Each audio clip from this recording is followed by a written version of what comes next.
Bismillah ar-Rahman ar-Rahim. Dear cadets and students, Assalamu alaikum. Today I'll take a start with unit number 9, the fantastic shoemaker. Fantastic mean ek zabardast. Shoemaker mean mochi, jute banane wala. Let me explain one thing to you. The difference between shoes and boots, footwears, softies, etc.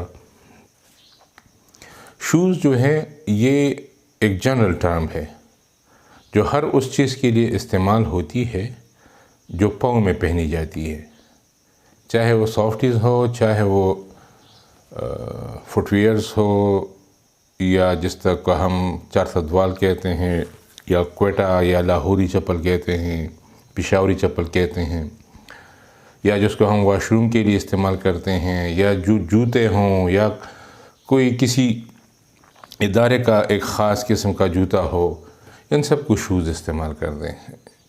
ٹھیک ہے، ایک general term ہے. پھر اس میں مختلف قسم کی design کو، مختلف قسم کی پرپس کے استعمال کے لیے جو جوتے ہوتے ہیں اس کے مختلف نام ہوتے ہیں. بہرحال آج کل جو گرامر کا نیو کنسیپٹ ہے وہ یہی ہے کہ جو ایکسیپٹیبل چیز ہے معاشرے میں وہ پاسبل چیز ہوتی ہے، اور جو پاسبل چیز ہوتی ہے معاشرے میں وہ ایکسیپٹیبل ہے. یعنی what is a grammar? A grammar is a thing about language. I am talking about language. Any thing that is possible in language is acceptable, and any thing that is acceptable in language is possible. تو اگر کوئی shows صرف جوتوں کے لیے استعمال کرتے ہیں تو یہ غلط اس لیے نہیں ہے کہ آج کل یہ رائج الوقت ہے. مطلب ڈیلی روٹین میں یہی انہوں نے اس کو اسپیسیفائی کیا ہے بوٹس کے لیے، حالانکہ بوٹس ہوتے ہیں وہ شوز آپ جنرلی بھی استعمال کر سکتے ہیں. تو یہ شو میکر کا مطلب یہ ہے کہ یہ چپل بنانے والا، ایک زبردست چپل بنانے والا یعنی موچی تھا.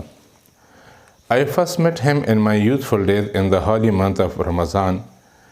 میں پہلے رمضان کے مقدس مہینے میں اپنی نوجوانی کے ایام میں یا دنوں میں ان سے ملا تھا. When my father took me to his shop for ordering a pair of new shoes for the coming Eid. جب میرے والد نے took me to his shop، مجھے میرے والد اس کے دکان پر لے گیا for ordering a pair of new shoes for the coming Eid، کہ وہ میرے لیے کمنگ عید پر، آنے والی عید کے لیے نئے شوز کی آرڈر دے دیں. اب ادھر دو چیزوں کی وضاحت ضروری ہے. ایک تو یہ کہ آرڈرنگ کا مطلب وہ آرڈر نہیں ہے جو فوج میں یا جو پولیس میں یا اس طرح کا آرڈر ہوتا ہے. یہ ایک اصطلاح ہے جو کہنے کے لیے استعمال ہوتی ہے کہ آپ ہوٹل میں جاتے ہیں تو آپ جب ویٹر سے کہتے ہیں کہ میرے لیے کھانا لے آؤ تو آپ اس کے لیے ایک لفظ استعمال ہوتا ہے آرڈر. ٹھیک ہے، آپ کپڑے سیتے ہیں دردی سے اور ایک خاص ڈیزائن کا آپ کہتے ہیں تو آپ کہتے ہیں کہ میں نے آرڈر پہ بنائے ہیں. اسی طرح موچی کے پاس آپ جاتے ہیں اور ایک خاص ڈیزائن کا آپ چپل مانگتے ہیں تو آپ کہتے ہیں کہ میں نے آرڈر پہ یہ تیار کیے ہیں. حالانکہ آرڈر اس سینس میں نہیں ہے جو ملٹری سٹائل پہ ہوتا ہے. یہ اس کا مطلب کہنے کا ہے کہ جب میرے والد صاحب نے مجھے اس کی آنے والی عید کے لیے اس پہ کہ دکان پہ لے کر گیا کہ اس کو کہیں کہ میرے لیے نئے شوز بنائیں. اب ادھر شوز کا لفظ استعمال ہوا ہے وہی جو پہلے میں نے استعمال کیا کہ اب ادھر بوٹس نہیں ہے. شوز کا مطلب یہ ہے کہ موچی بوٹس نہیں بناتا تھا، اب شاید بناتے ہوں لیکن پہلے نہیں، پہلے صرف وہ پشاوری چپل بناتا تھا. تو ادھر پشاوری چپلی وہی جو میں نے ڈیفائن کیا، the difference between boots and shoes, کہ شوز ایک جنرل ٹرم ہے جو بوٹس اور پشاوری چپل اور سافٹی سب کے لیے استعمال ہوتا ہے. تو ادھر بھی وہی ہے کہ شوز کا مطلب پشاوری چپل ہے، یہ میرے لیے پشاوری چپل بنائیں، ادھر بوٹس نہیں ہے.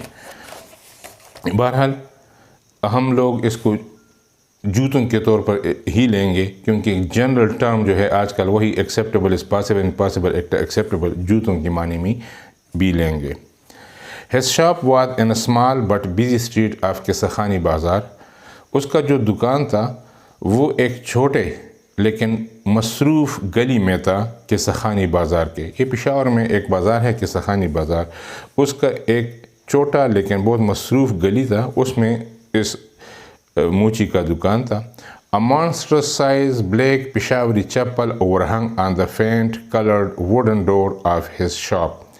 A monstrous size ایک بہت بڑی سائز میں بلیک پشاوری چپل، ایک کالی پشاوری چپل جو ہے overhung on the faint colored wooden door of his shop، یعنی اس کے جو دکان کی جو دروازہ تھا، لکڑی کا بنا ہوا دروازہ، وہ مدم کلر میں تھا، اس کی جو کلر تھی وہ بہت مدم تھی، اور اس کے اوپر وہ اویزاں تھی، وہ چپل overhung اویزاں تھی۔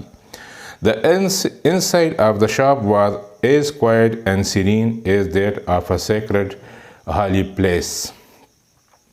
The inside of the shop یعنی اس دکان کا جو اندرونی حصہ تھا was as quiet، quiet mean خاموش، and serene کا مطلب بھی خاموش، وہ بالکل ایسے خاموش تھا that of a sacred holy place، جیسے کوئی بہت ہی مقدس اور حالی اور پاک جگہ ہو۔ There were some old wooden stools، اس دکان کے اندر، ادھر یعنی دکان کے اندر کچھ پرانے لکڑی کے سٹولز، چھوٹے ٹیبل، چھوٹے میز تھے۔ And in the window some pair of shoes were visible، اور کھڑکی سے آپ چپل کے کچھ جوڑے آپ دیکھ سکتے تھے۔ A big smooth square shaped stone، ایک بڑا ہموار مربع نما پتھر۔ A heavy wooden mallet، ایک بڑا باری ووڈن لکڑی کا ہتھوڑا، mallet ہتھوڑا۔ And all، ایک سوا جس کو پشتو میں سنبا کہتے ہیں، اور سوا جس میں وہ سوراخ کرتے ہیں چمڑے میں۔ And 3-legged anvil، یہ موچی کے پاس ہوتا ہے۔ anvil mean سندان، یہ لوہے کا ہوتا ہے جس میں 3 قسم کی ایک ہی چیز ہوتی ہے، 3 لیگز ہوتے ہیں ان کے لیے، اور یہ کسی بھی شوز کے استعمال کے لیے اس کی خصوصیت ہوتی ہے ہر ایک لیگ کی، یعنی 3 ٹانگوں والی یا 3 سائیڈوں والی۔ ادھر لیگ کا مطلب ٹانگوں والی نہیں ہے، ادھر لیگ کا مطلب سائیڈز والی، اطراف والی، یہ ایک سندان تھی۔ Can be observed in the right side of the shop، یہ دکان کے اندر دائیں طرف پہ آپ دیکھ سکتے تھے۔